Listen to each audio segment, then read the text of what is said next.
I'm going to hop out.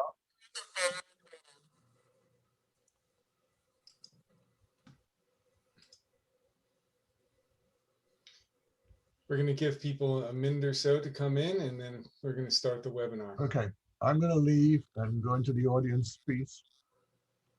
Okay. Okay.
Again, we're giving people a minute to come in, and then we'll begin.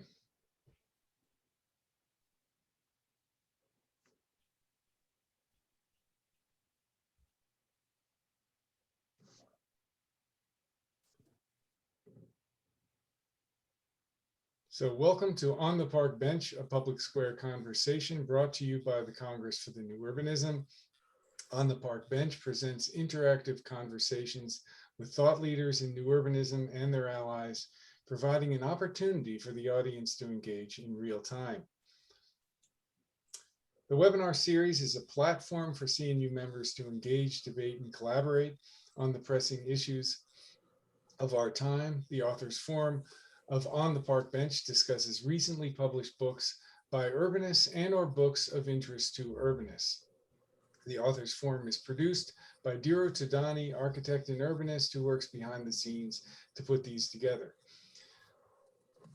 This On the Park Bench features unbuilt intentions towards a new phenomenology of cities and architecture. Hold on a second. I'm going to share my screen.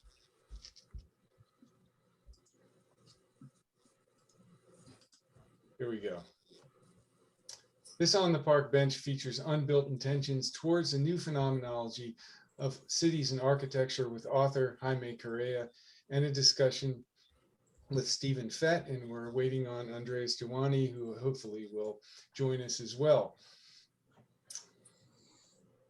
Share your thoughts on hashtag On the Park Bench, www.tinyurl.com/OTPB and find out more about future webinars at cnu.org/resources/on-the-park-bench. Jaime Correa is an associate professor in practice at the School of Architecture of the University of Miami. His professional work explores the intersection among philosophy, architecture, urbanism, art, and culture. He was among the first generation of new urbanists, and his work was featured in Peter Katz's 1994 book, The New Urbanism. Andres Duany, who has just joined us, is co-founder of DPZ Co-Design and also co-founder of the Congress for the New Urbanism. He is a designer of hundreds of new towns and neighborhoods across the world. Stephen Fett is a practicing architect and educator. His firm, Stephen Fett Architecture, based in downtown Miami, was established in 2004. Stephen is a full-time lecturer at the University of Miami and director of the school's Center for Urban and Community Design. Stephen is a founding member of the research and design firm Monteleone, dedicated to the pursuit of sustainable civic art. I'm Rob Studeville, editor of CNU's online journal, Public Square. And again, Andres Duany is the producer. Unbuilt Intentions towards a new phenomenology of cities and architecture combines philosophy, urbanism, and architecture. And you're going to be hearing a whole lot more about this book in this webinar. This webinar will feature a Be good, presentation but by it's working Jaime really well here. Correa, followed by a discussion with Jaime, Stephen, and Andres, and then we will take questions from the audience. Please use the Q&A function of Zoom. With that, I'm going to turn the screen over to Jaime Correa.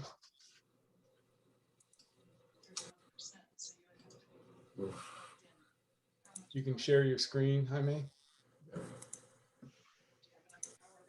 So thank you very much, Rob, Diru, Steve, and Andres, for allowing me to present some basic concepts which are going to be rather vague, and I would much rather if people will buy the book and read it, because most probably my presentation is going to be very limited. I mean, I'm only limited to 20 minutes.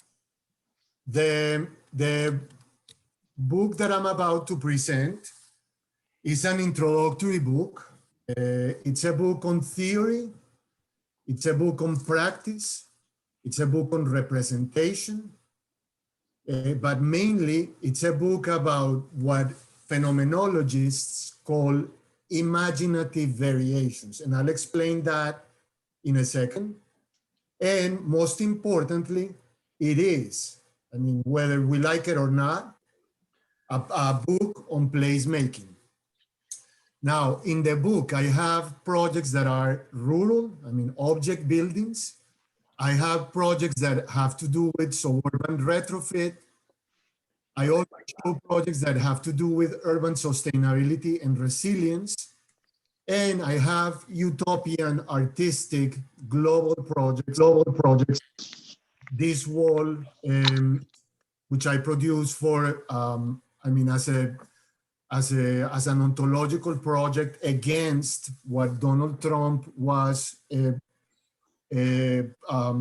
proposing back in 2016. Now, for a second, I'm going to ask you to forget that this presentation is about a book, and more than that, to go into a reflective meditation on what is now the current state of affairs in architecture and urbanism. In a way in which we together combine theory and practice.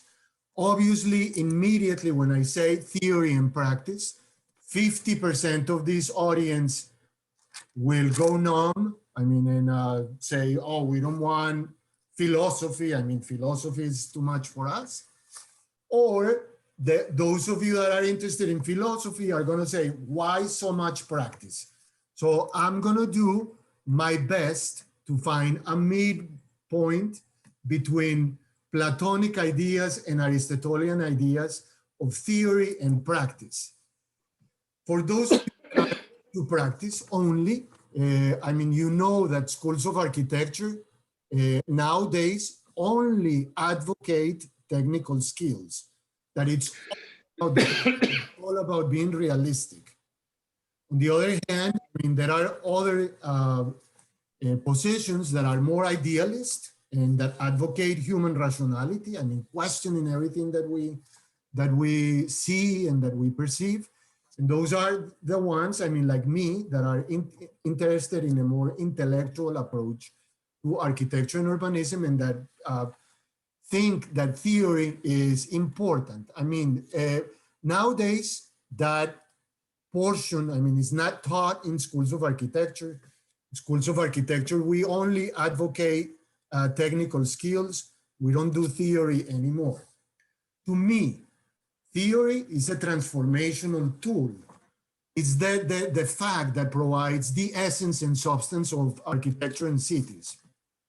But what kind of theory will be the one that I would like to advocate, particularly to members of the Congress for the New Urbanism? I mean, a theory that either challenges or advocates the concept of modernity. In cities and architecture, modernity back, I mean, since the Renaissance, say the post-Renaissance period, 17th century, in cities and architecture, modernity has always been understood as applied philosophy of science. And there have been 5 factors that really shape the way that we understand architecture in cities nowadays. Those are the discovery that the earth was no longer the center of the universe, that humans were no longer the center of creation, but that we were just, part of the cosmological consciousness, and that there was something that was sublime, a deity, a god that had created a world that was sort of mechanistic. In terms of architecture and urbanism, that was translated in the late 19th century as the Garden City movement, when man became infatuated with trying to figure everything out and to make intelligible what God had made and God had created. And these, of course, because it was dealing with the sublime, became a way to do cities with the methodology that we call nowadays the picturesque. The second issue was the publication of Principia Mathematica by Newton, in which he argued that everything was mechanical, that everything was in motion, that things had cause and effect. Therefore, everything was predictable, determined, or predetermined, that there were ways to create composition out of a few elements. And so Viollet-le-Duc, is the one that I think is the protagonist of this. He argued that, you could compose elements in order to have or to create what he called aesthetic responsibilities. The third one was Darwin and the idea that everything comes in the world by common descent or by competition, and that all the decisions that we take are binary decisions, yes or no. We tend to go like that into the world. This brought about the idea of taxonomy, the idea of categorizations, the idea of typology and morphology, particularly in the work of Jean-Nicolas Durand, the Polytechnique of Architecture, in what he called his précises de leçons d'architecture. Decisions in the built world were also binary. I will either do this or I will do that. And if I don't do this, this is what is going to be the result. The fourth has to do with Descartes and the idea that Descartes thought that humans were imperfect, that everything that we perceive needs to be questioned, and that all knowledge requires a methodology. I'm not going to say that Descartes was not continues being influential right now. Even in the work of Andres, with his transect, he is providing a method for us to be able to do some sort of cohesive and rational architecture and urbanism. The way that this was expressed at the end of the 18th century, beginning of the 19th century, is by monumentality and by attaching significance to buildings. What was called at the time arquitectura parlante by Boulez, Ledoux, and Lecoeur. Architecture in cities then require a design method. And then finally, Kant discussed the idea that there were two worlds. One world that was out there, the objective world, which was outside of us in the world, and one world that was inside of us that was totally subjective. That basically screwed up everything in the world. Because from that point on, we became, beauty, instead of being based on universal principles, became a matter of taste, whether I like it or not. Okay. These two items, the objective world and the subjective world, and in addition to motion, to the fact that cities are never static, were explored by Camilo Sitte when he went city by city looking for the best examples of urban design. And later in the 1920s, or basically, at the first 2 decades of the 20th century, which were compiled by students of Joseph Steuben in their Stadtbau, one of the best books on architecture and urbanism ever produced by a human. No? Now, modernity was again challenged at the end of the 19th century by a whole bunch of phenomenologists, which at the time, I mean, they indeed talk about phenomenology, but they were more interested on change, on movement, on time, on perception, on emergentism, on what is called process philosophy. And I'm particular, I mean, I'm a fan of all the ones on the left-hand side, but I'm particularly interested because I'm in America, I'm operating from Miami.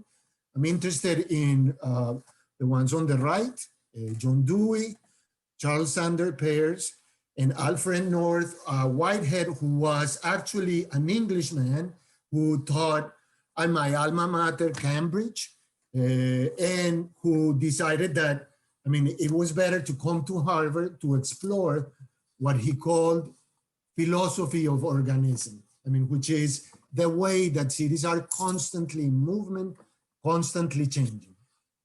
Now, we don't teach this anymore, as we don't teach many other things. Now, what is phenomenology? Phenomenology, the word comes from two Greek words, phenomenon and logos. Phenomenon is the study of appearances, and logos is the essence of everything, the order, the foundation, the word. If you put these two things together, will be the philosophical activity which gives full account of human experience. That is, why, what, where, and how we perceive and judge the world around us. If you think about this in terms of design, what we're asking you to do is to understand how we give order to the world, how we construct the world of architecture and urbanism. Obviously, I mean, because we're only interested in technology and in technical aspects, in developing skills, we don't teach this anymore in schools of architecture around this country. What to me became paradigmatic for the study of phenomenology was that phenomenologists were very much interested in the idea of place, but they saw it in a very unique manner, in a manner that we at the Congress for the New Urbanism rarely, I mean, there are a few people that are interested in this, but very rarely we hear the discussion of place as a combination of space, time, qualities, and meaning. And I mean, and there are other items. I mean, under space, extension, time is duration, memory is imagination, qualities are qualities of materiality, sensations, points of view, and meaning, obviously, I mean, all those things that are symbolic, cultural, and historic. Now, also phenomenologists in this idea of place argue that we cannot exist in the absence of place, and that somehow place influences our human conduct. I mean, for many years, I tried to understand why I felt good in good places and bad in places that were ugly and ordinary. And I through phenomenology, I was able to understand how the world around us, the objective world around us, influences everything that we do.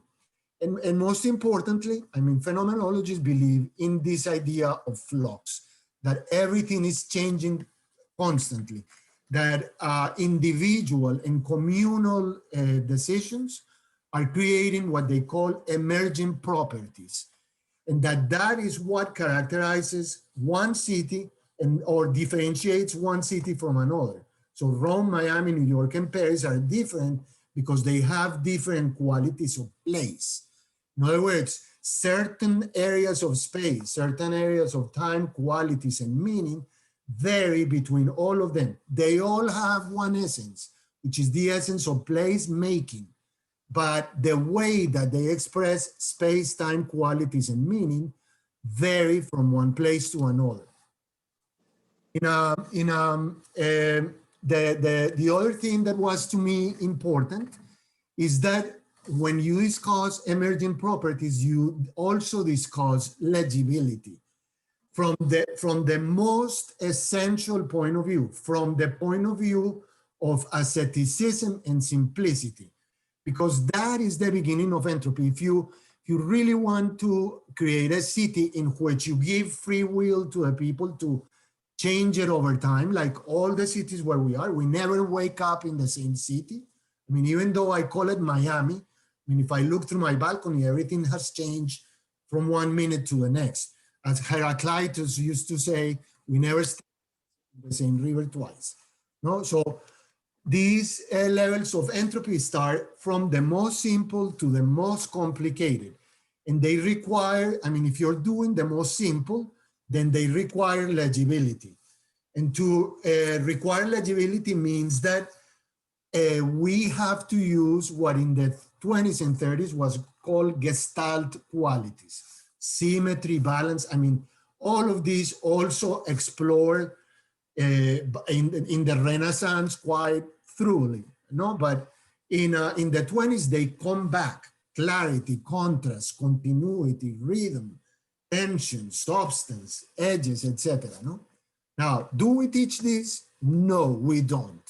I mean, and if you ask to teach this, they tell you that, I mean, these things are no longer necessary, that somehow, I mean, the students are getting this a priori, I mean, that they come with the knowledge of these things already.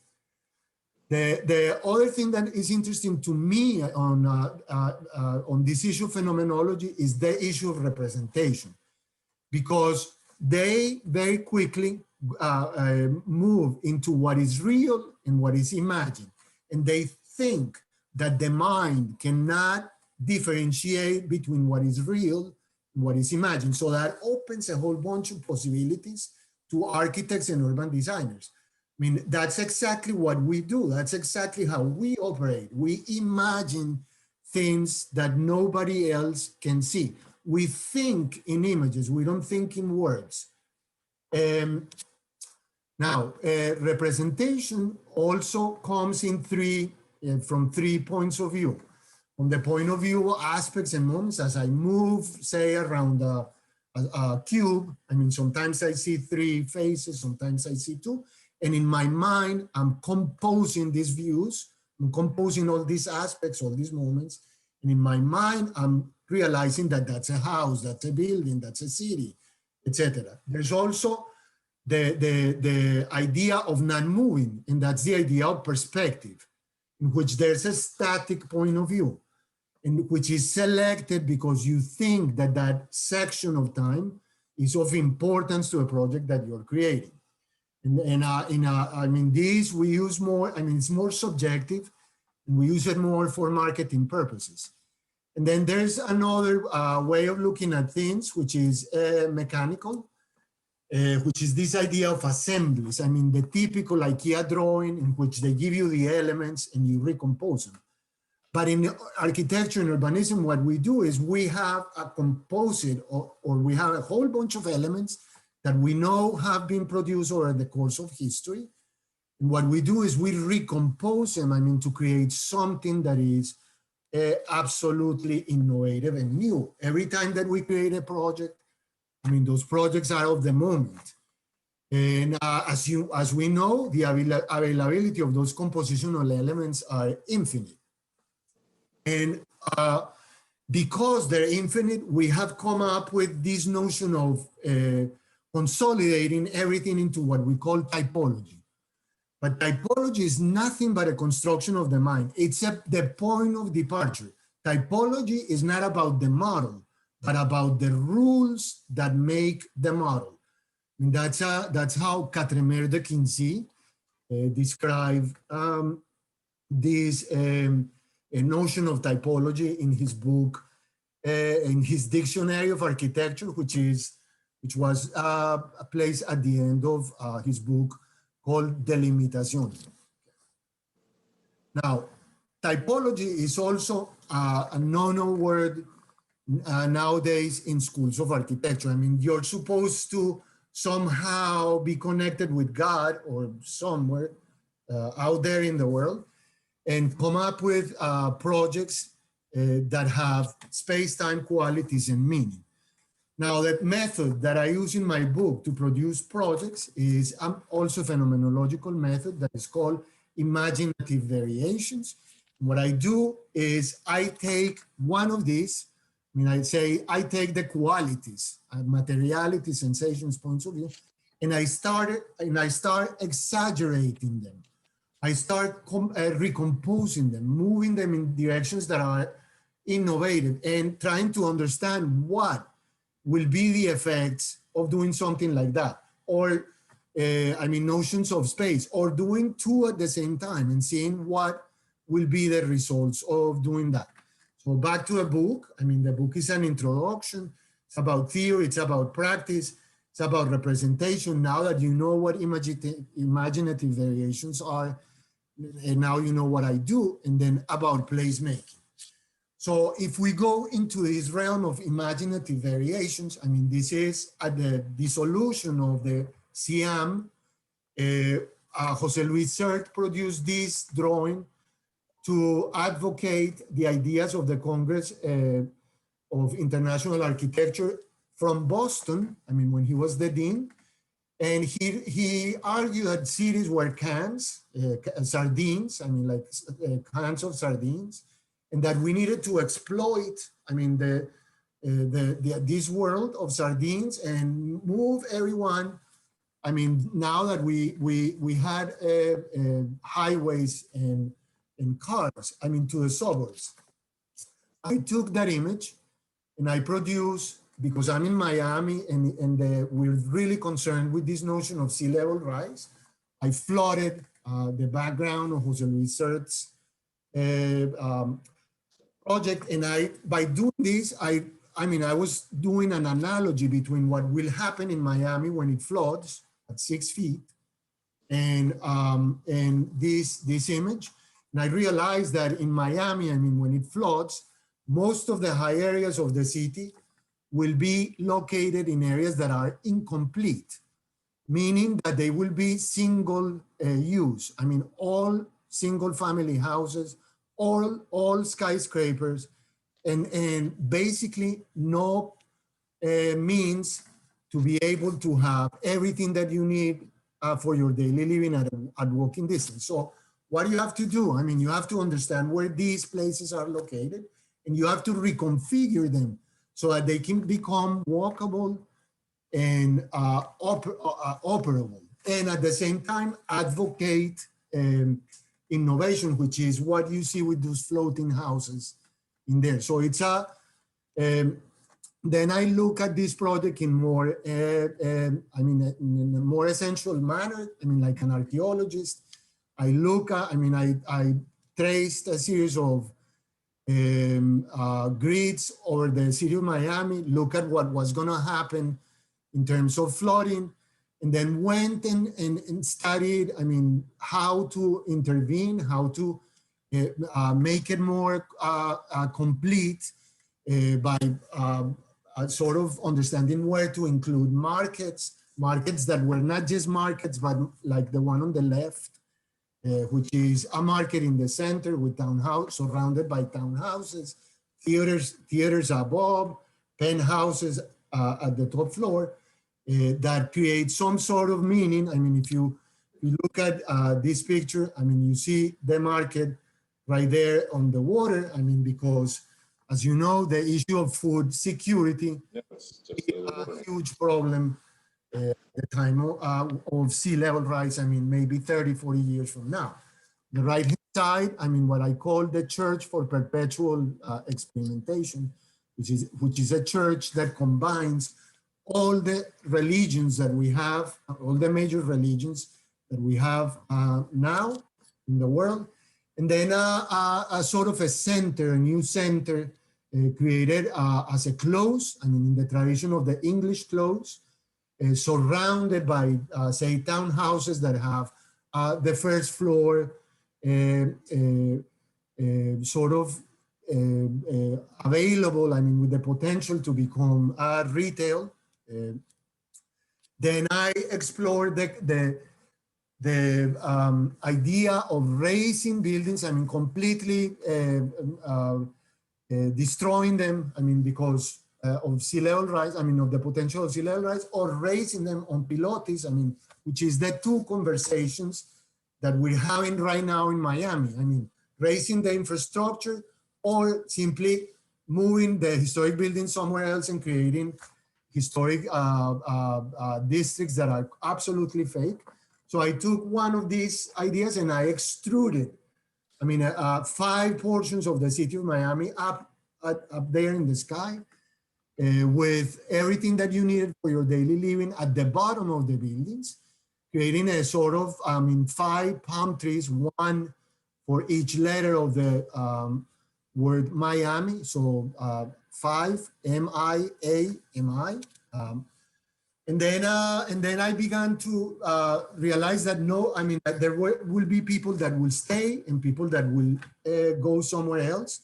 So I did a very quick project on what will be the effects of moving people outside of Miami. I did this project on a high piece of land on the outskirts of a little town in Central Florida called Arcadia, which was, I mean, I love the name, Arcadia. So the town, I mean, if you start looking at it, I mean, it's based on traditional urbanism. I mean, traditional American urbanism. Sorry, it's not, let me see. Yeah, traditional American urbanism. I mean, it's a grid that has recollections of Savannah, maybe Philadelphia, Central Park in New York. But the blocks are configured as blocks in Barceloneta. So, I mean, before you judge what you're seeing, because I mean, I know that it looks very mechanical. Remember that we're gonna have to move thousands of people in a hurry somewhere else. So we're gonna have to build these things. We're not gonna have the luxury of time. We're gonna have to do this very quickly. So the buildings, I mean, obviously, I mean, I would not like to live in a city like this right now myself. I mean, I would think that this will be chaotic. But if this is the only thing that we can have available 30 or 40 years from now in a hurry, I mean, I would much rather prefer this than someone doing train tracks, I mean, and putting things all over the place in a haphazard manner. No?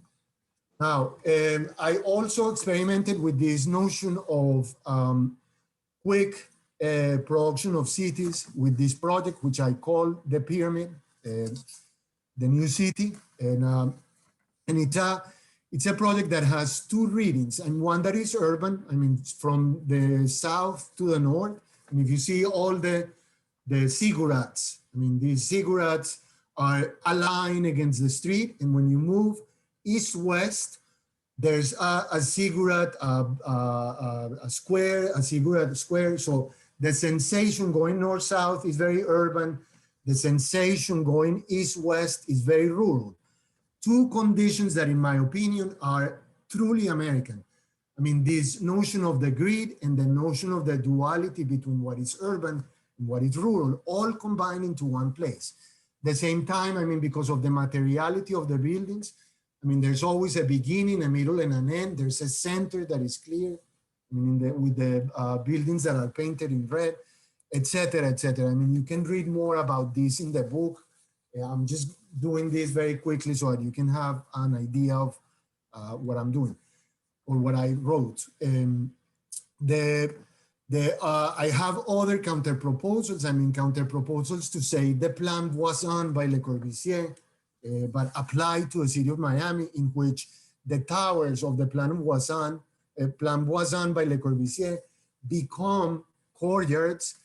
And basically, I filled the ghost of the towns with program in order to form courtyard buildings that were raised on pilotis, but in which each one of the buildings became like an island.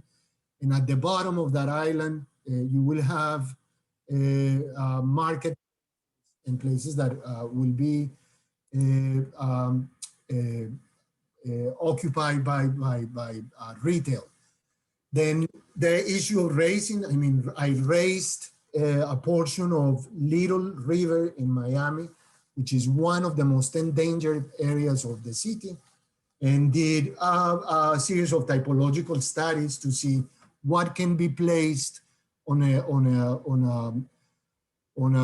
podium like this, and what kind of urbanism. I mean, if you could do the type of picturesque urbanism that the Congress for the New Urbanism advocates, and I think that that the results are speak by themselves. Then I did a series of urban retrofits, particularly this one with containers in the rear part of the yard, which triplicates the density of the city. I mean, by just adding 2 units at the rear of the lot. Then I did one that was in between, in the gaps, in the gaps between buildings, those gaps that are basically gaps for fire protection. I filled them in with a program and created very small units, temporary units that could be used for temporary housing. I also looked at the reconfiguration of blocks into linear sort of buildings, creating public space also in the interior of the blocks. And I mean, if you are still there, I mean, you should also know that I looked at projects all over the world. I mean, I have projects that are in Mexico, in Spain, in China. I mean, in all those places where I've been a visiting professor in the last 6-7 years.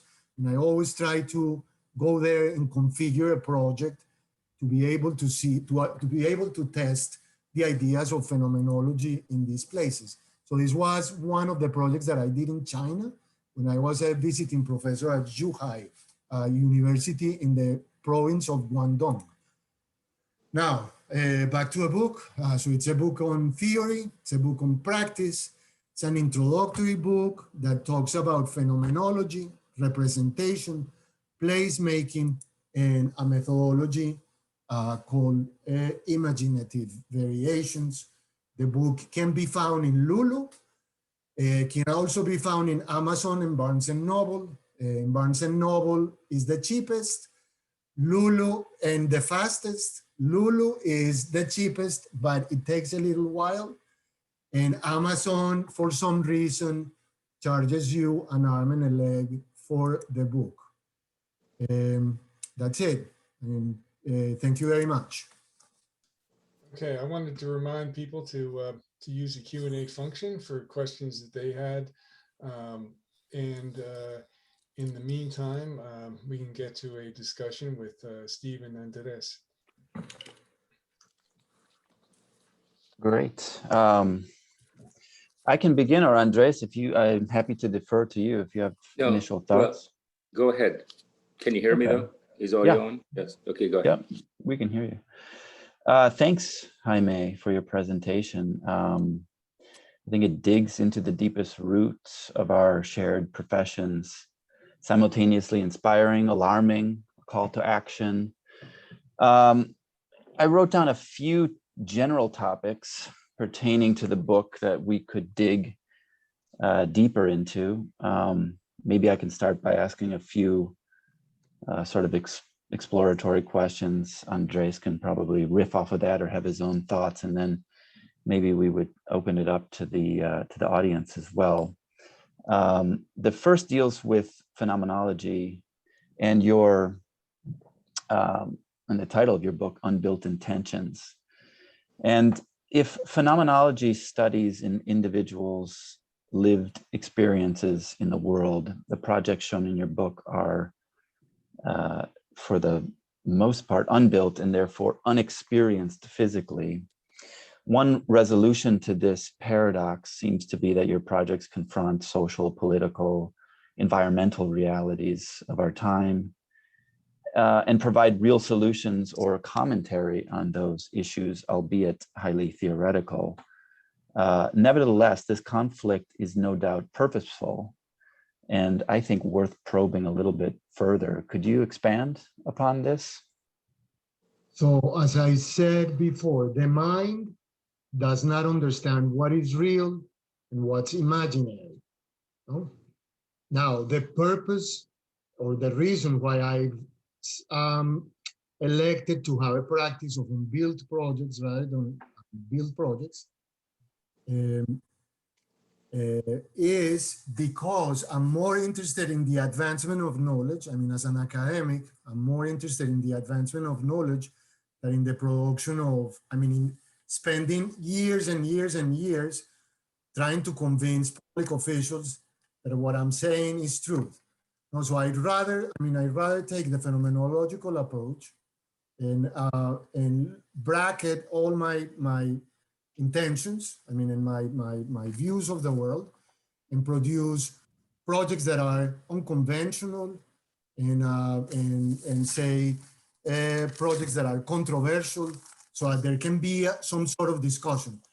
So the projects are not projects that I will build myself. I mean, the projects are there to become seeds of discussion. I mean, like, I will not like to live in a pantry like the one that I showed before up there 300 feet on the air. But that pantry, I mean, spurred the discussion in Miami Beach about what to do, I mean, with the historic district, or whether what the mayor at the time was doing was the right thing to do. I mean, raising the infrastructure and leaving everything below, I mean, at the mercy of the elements. You know, so the interesting thing for me is this issue of creating images that are controversial. I mean, that have some sort of symbolic attachment to the images so that people can start an informed conversation.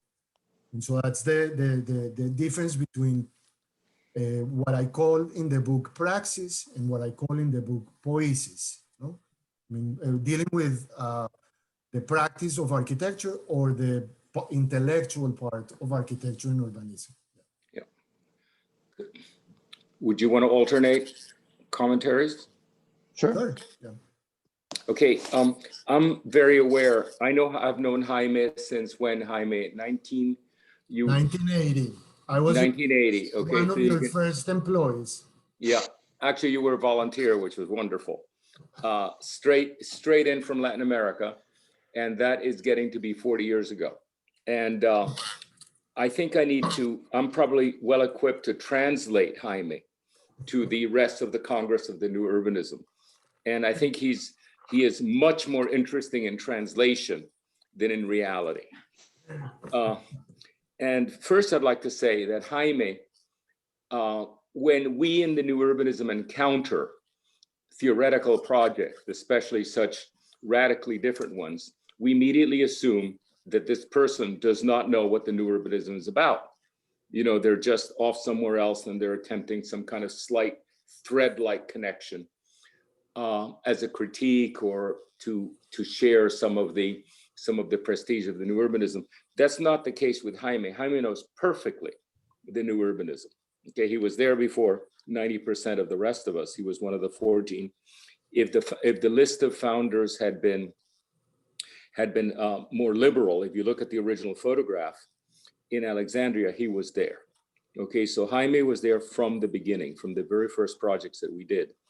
And he is able, what is demonstrated here is not only the range of Jaime, which is remarkable, but the unique range of the University of Miami, which is problematic to many. The fact that straight up New Urbanism can be taught as well as what Jaime teaches in a sympathetic way is unique to our school. And it should be understood this way. Now, the confirmation of this is that it's something Jaime had the opportunity to describe a lot of cultural, I would say, positions or philosophies. And what we're seeing here is something that I call magic realism, okay?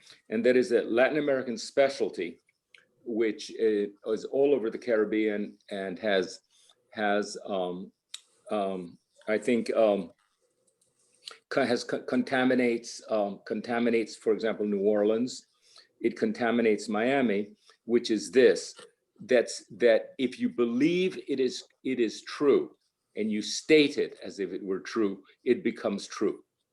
Okay, and this is very peculiar to the WASP or the Anglo-Saxon, rather more, I would say, practical way of looking at the world. But it is very widespread and it is very useful. Garcia Marquez is its most prominent practitioner in English. So let me say how well this has worked. This is not the book that I suggested to be reviewed today. Okay, but the book that I suggested was one that has been on my desk for about 8 or 10 years, right, Jaime? Your prior book. Yeah, I wrote it in 1995. 1995. Okay, so that's a book, really, Jaime. But I published it in 2007. Okay, so it's about 12 years ago, and this is a book called Self-Sufficient Urbanism, and it is a book on what happens after mitigation fails. It is absolutely prescient. It is absolutely practical and absolutely clear. It just shows you both the range of Jaime and hopefully the range of new urbanism. And that's the book that I was actually expecting to be reviewing today. And I'm very happy that I didn't, because it forced me to confront a book, which is the one you see the cover of, which I may have taken another 10 years to pick up.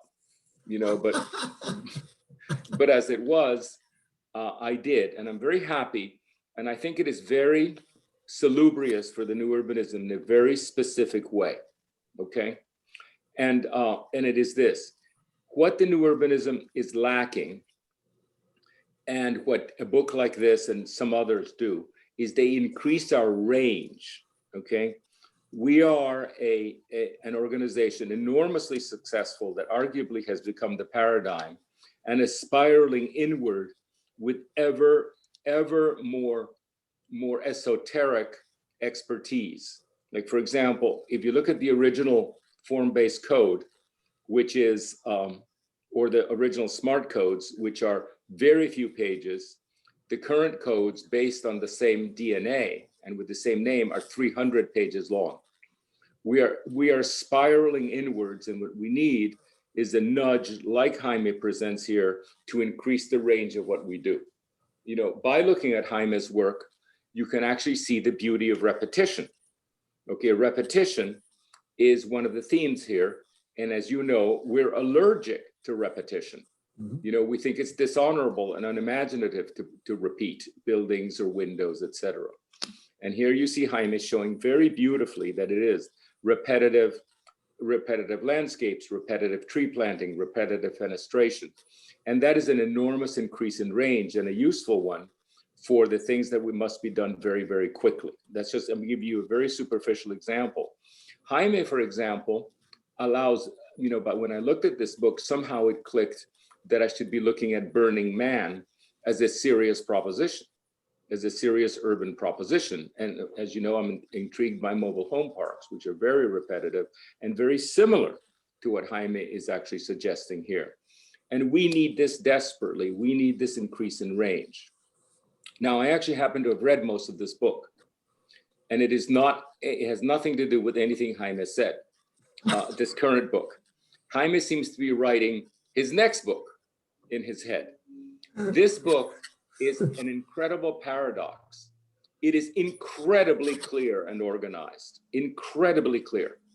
Although it deals with very sophisticated and complex issues, the writing is so clear that you may not understand the entire chapter and certainly not the entire book, but you always understand what you're reading.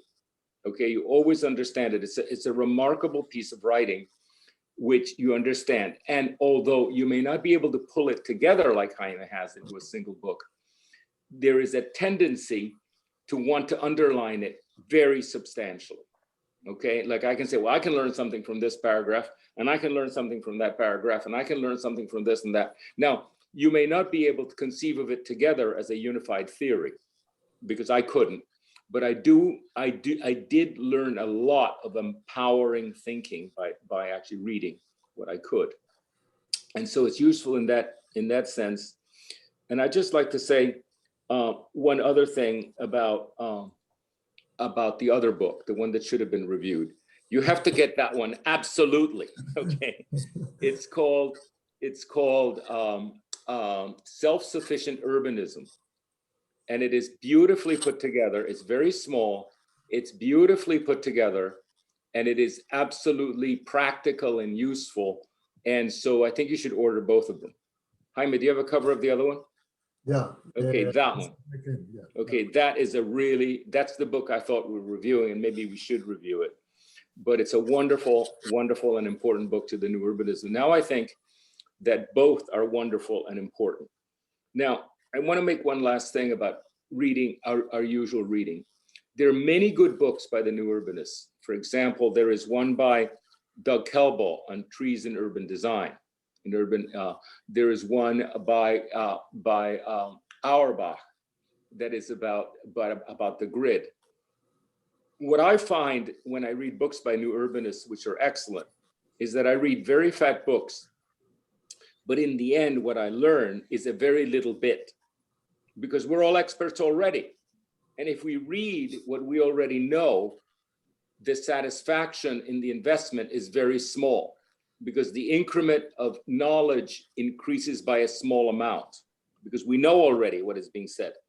The thing about this book is that we don't know anything that's being said in it, nothing. And so even if you only pick up 20% of it, it's still much more than you would pick up from a book that you already know.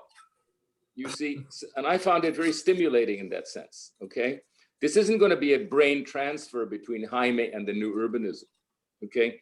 But it is exactly what it's intended to be, which is an incredible stimulus to an organization that is actually reveling, and in fact, I think becoming rigid in its own doctrine.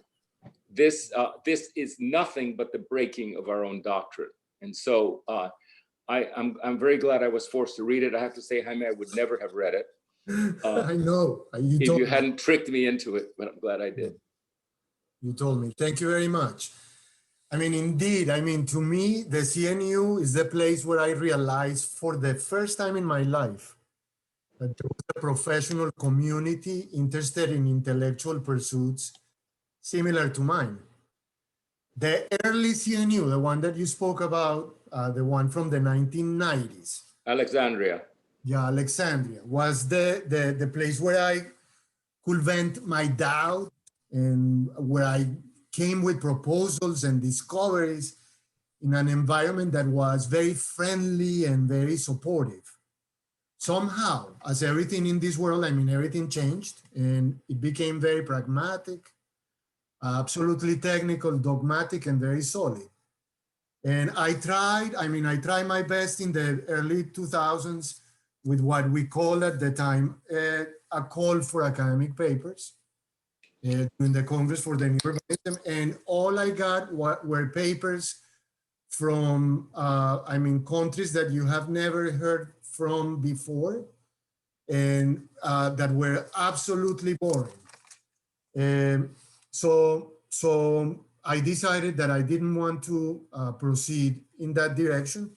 And it was there more or less around 2014 when I decided that I needed to be a spectator of the Congress for the New Urbanism, and that instead of being at the forefront of everything, it was for me much better to be, on the side of counter-proposing. And that's how this book was generated. In 2016, Steve and Dean El Huri at the School of Architecture asked me to do a solo exhibition, and this book is the result of that exhibit, which you attended, Andres. Yeah. So, that's more or less the genealogy. Well, Jaime, I was contextualizing it. There's a tradition at the University of Miami from decades, which there are several professors that are very sympathetic to what you're doing and supportive. And I thought this was just part of that unique University of Miami tradition, between two towers, etc. Yeah. But actually the text is different completely. Yeah. You're absolutely right that the representation, the way that I represent the projects is very similar to the way that you call magic realism. Yeah. um, which is more like metaphysical painting. It's in the tradition of the Quirico, for instance. No? Well, Jaime, I'm doing now a book, designing, actually writing a book also, but designing a model village for adaptation. Uh-huh. And I have to say, I do not have the drawing technique that's adequate. Okay, because I'm working politically and culturally, and so we have a great deal of picturesque variety, which is extraneous to the concept. But at the same time, I think that it would be unacceptable to those viewers if we didn't have the expected picturesque variety. You know, that eye candy, which actually brings you into the concept. And it's always bothered me because every time that I draw it, I'm a little sketch now. Every time that I draw it conceptually, it's a turnoff to the people who must actually follow, who must actually believe and implement. How do you deal with that? Like, how do you deal with people that are? So Yeah. I think that the answer is at the very beginning of the world, Townscapes by Gordon Cullen. Do you remember that book? Sure. At the very beginning, he has a series of vignettes that go from outside an English town, then he sees the English town a little bit closer, then he goes through a gate, goes through a street. So it's the thing with picturesquism is that you have to represent movement and motion. And the way to represent motion is by capturing sections and moments of that motion, like in a movie. I mean, you do one frame and then another frame and then another frame, rather than doing what you usually do in the projects in your office, which is more, like trying to represent incredible moments of the project. No? Time is moving on, Jaime. If we could, we get to a few of the questions from the audience, because we're almost at the 1 hour point. Don't we go for an hour and a half? Well, we can If continue necessary. to go, yes, but some people may have to leave. So, so maybe if we get to a few of these at least, and then maybe we can continue the discussion. Bruce Donnelly talks about the how you have addressed the gap between the freestanding houses, and interesting that it's that you mentioned the Barceloneta, and the actual place, he says, is one example of where very minor variations can have a disproportionate impact on the streetscape. Is that not correct? And could you address that a little bit? Yes. So to me, the American city has never been the most perfect paradigm of, professional paradigm. Every time that I look at an urban block of a traditional American city, which is not Philadelphia or Savannah or Boston or New York, I mean, the typical suburban, say, first ring of suburbia in American cities, to me, they're like missing teeth. No, there's always big gaps between buildings. I mean, say a Coral Gables, no? I mean, this notion that there's a gap between buildings.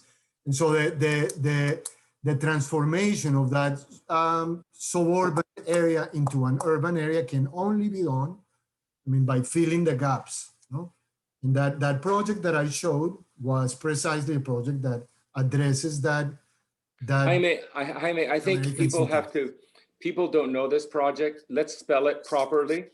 Could you spell it and show where it is so that people can look it up in Google? This is a 19th century working class project. Could you spell it?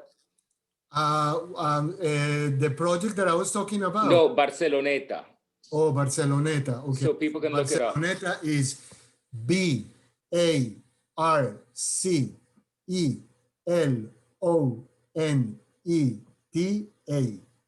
Barceloneta, like Barcelona, but ETA at the end. And it's absolutely unique, and it works perfectly, and it looks just like Jaime's most rigid project. So we're at the 1 hour mark, and we'll continue to have this discussion for probably for another half an hour, but I just wanted to let people know that we will be posting this video on cnu.org in about 24 hours or a day or two, and you can see the remaining discussion at that point if you have any questions and you don't have time to continue.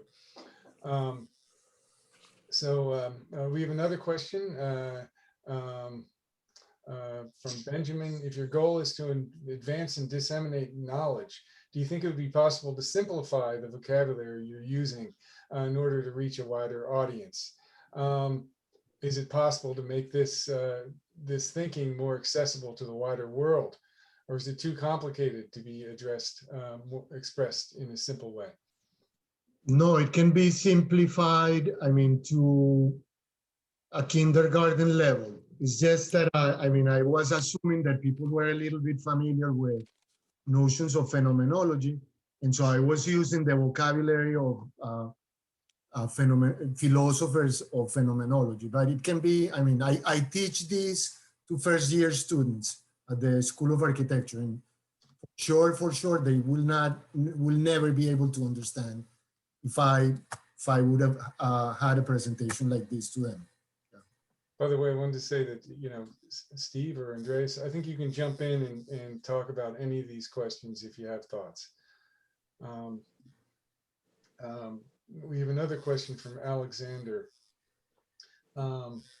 We as new urbanists are visual, future looking, and looking to solutions. And he says that Jaime explains this well. It's a logical thought process, and we have to confront the engineering companies and many other specialists and dealing with some of the issues that come up with climate change. And he mentions there's a proposal for Miami to have a 20-foot wall, and he asked, shouldn't we be addressing the root of the problems? And that's what CNU practitioners do.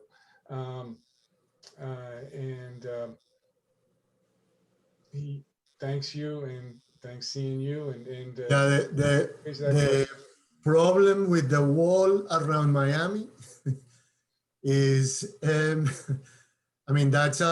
we are not the Netherlands. It happens to be that the underground material under the city of Miami is a porous material. So the water basically, is showing up not on the coastlines, but in the mainlands. Like 50 miles away from the coastline. So even if we put a wall that is, 50 feet tall, the water still will go under the... Jaime, don't get practical. Jesus, I can't even believe it. Your methodology can solve this. Only you can solve it with your thinking, that wall. Yeah, no, but people say, oh no, why don't you do a wall? Show us. You would occupy the wall. Yeah. Jaime, you can do a wall. No one else. Help us do a wall. I've done it. I did it for Trump. Yeah, there's a wall in the book. He didn't like it. Robert Tullis, he raises a point that he says that that you can maybe address as a phenomenologist and designer, Jaime. And how would you respond to his idea that neurology and embodied cognition have essentially replaced phenomenologist philosophy with environmental science? And embodied cognition theory seems to be more useful for human-oriented designers because it deals with common shared perceptions of space and form, as opposed to individual/personal perceptions. Do you have any thoughts on that? Well, it's not that it's been replaced. That one has replaced the other. It's just that it has evolved into that. So now, yes, we now have a better understanding of how the brain works and how we perceive things. In fact, there's a fantastic audible that if you can get it, it's called Perception. Perception, and it's by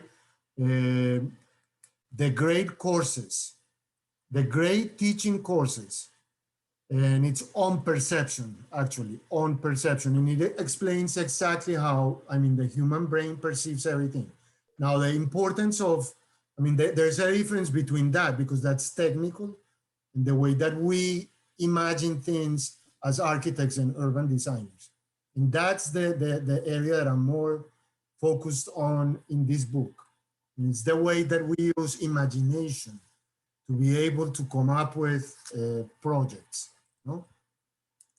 I mean, there's a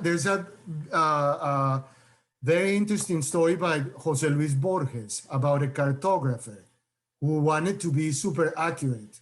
And he ends up drawing a map that is, I mean, it's actually coincidental with the land that he was, I mean, the whole country that he was recording. I mean, inch by inch. Nowadays, I mean, we don't do that. I mean, we don't do that. I mean, as architects and urban designers, we imagine that first, we draw it, and then somebody builds it. No? So the point of imagination is the point that I'm trying to emphasize, that we have to use our intellectual capacity to be able to imagine things that are not maybe in the common realm, but that can cause controversy and that can cause conversation. No? Well, Jaime, you said that you weren't, I don't think you can practice with this kind of drawing, but you can stimulate those who practice with additional, almost by giving them license to think about things. Like, for example, it is very obvious that in the 21st century, we have the problem of large numbers, you know, large immigrants, huge production, and it's going to require repetition. The new urbanism has no ability whatsoever to deal with repetition. We're allergic to it. It's not part of our repertoire. When one sees, for example, that checkerboard behind you of those, you know, those ziggurat buildings, or one sees a square made out of exactly the same kind of tree, you know, you basically give us license to think about repetition and the beauty of repetition and the problems of repetition. Okay, you're bringing up the Ville Radieuse, which actually is a supremely intelligent proposition, actually, but undermined by its repetition, you know. And I think that just even alone bringing up the beauty of repetition, you know, of systems of that kind is a huge contribution. Just that, and of course there are many others. Thank you. Yeah. Dean Gunderson, he had a question for Andreas, actually. He said he pointed out the differences between new urbanist illustrations and landscape urbanism's highly refined CGI illustrations. Could you expand on this for the resilient village illustration needs? Well, I think that actually that the landscape urbanists are another one of those completely outside groups that increases our range tremendously as we confront issues of, for example, hydrology. You know, how do we actually handle the fact that now with all the laws, we do have to stay away 30 feet away from every stream, you know? And it's not a matter of you know, polemically daylighting every stream or having any raindrop that falls go directly into the aquifer without being piped. Those are polemics. But we do have the problem, the fact that we have to engage nature, which is highly irregular, and our formal repertoire doesn't do it gracefully, for example. So the landscape urbanists have contributed quite a lot to us, you know, and we have, I believe, we're well in the process of absorbing their lessons. And I think that the attitude, you know, one of the original premises of NU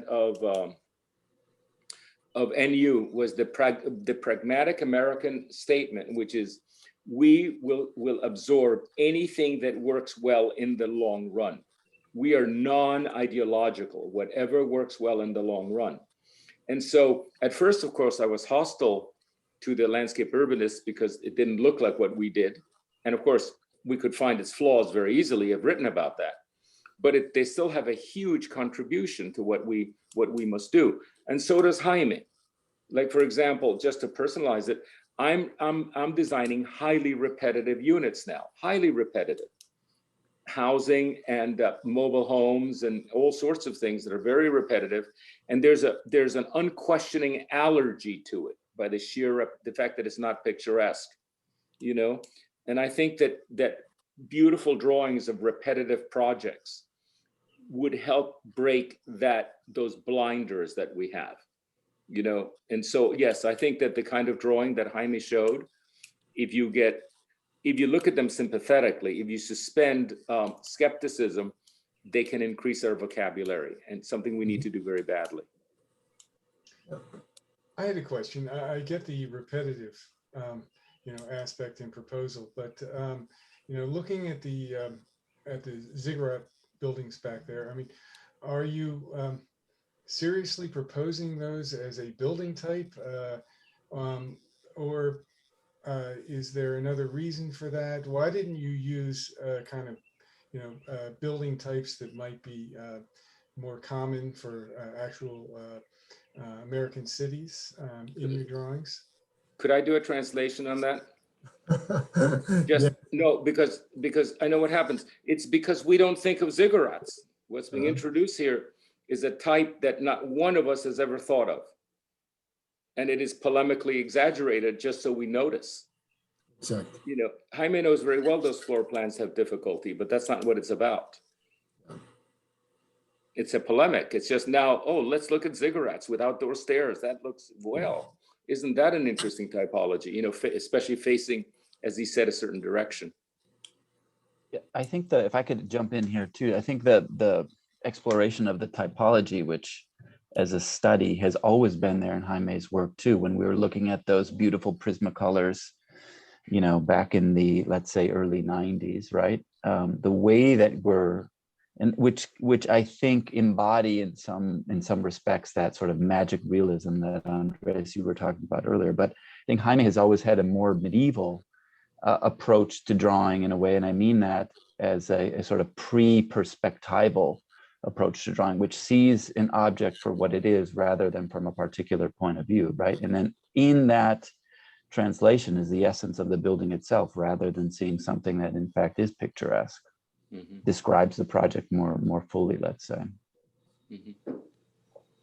Question from Sarah, and if the brain feels most in tranquility in repetitive but simple public places, even if those places are boring, aren't they better for public health?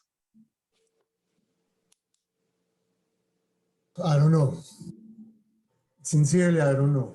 Yeah, I mean, Jaime, I would like to propose something that comes from Asplund, the Villa Snellman. The Villa Snellman is as simple and repetitive as your buildings, right? You know the Villa Snellman. yes. And yet it is repetition without precision. You know, the windows are the same, but the spacing is off. You know, you see what I mean? Yes.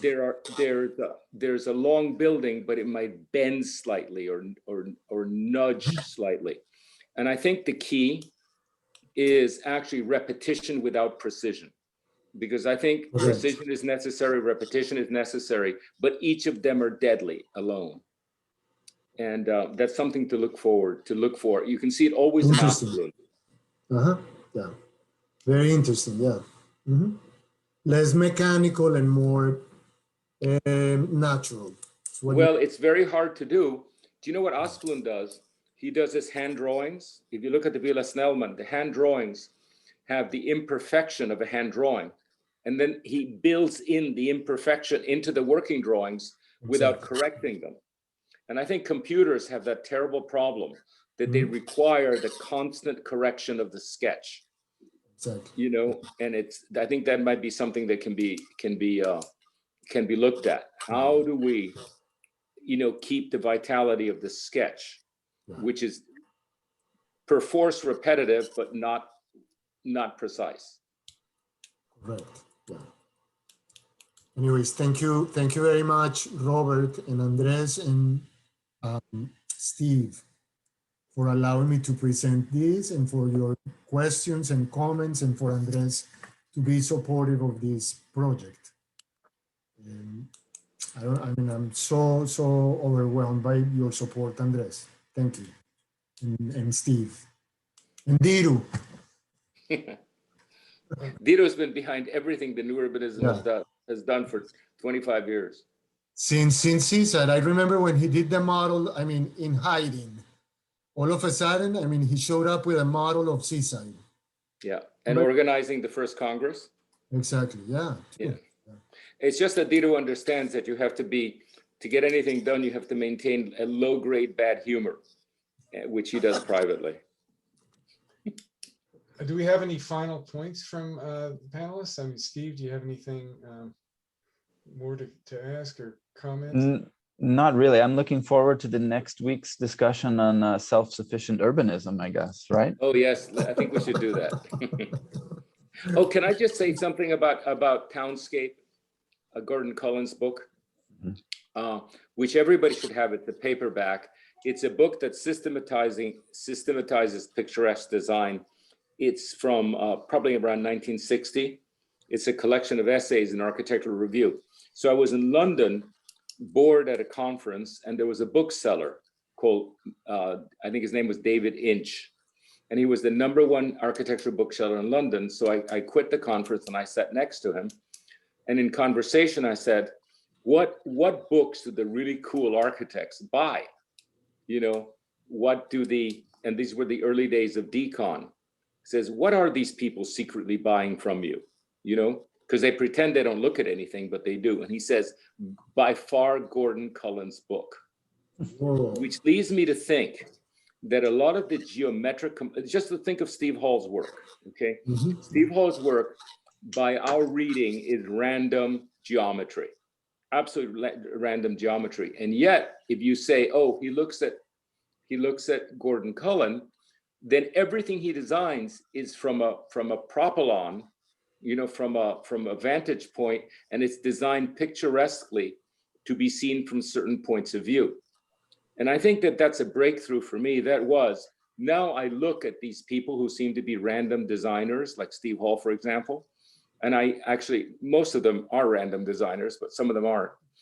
And all these things that are all these geometries that are unintelligible to us are actually in Gordon Cullen's book, which I said, again, it's still in print. It's called Townscape. And I think we could use it. All of us could. Okay, well, I guess we'll wrap it up now. And I wanted to thank Jaime for your thoughts and presentation on a very interesting book. And Andres and Steve for coming in and having this discussion. It's been great. Thank you. Thank you very much. Bye. Bye, everybody. Bye. Thank you.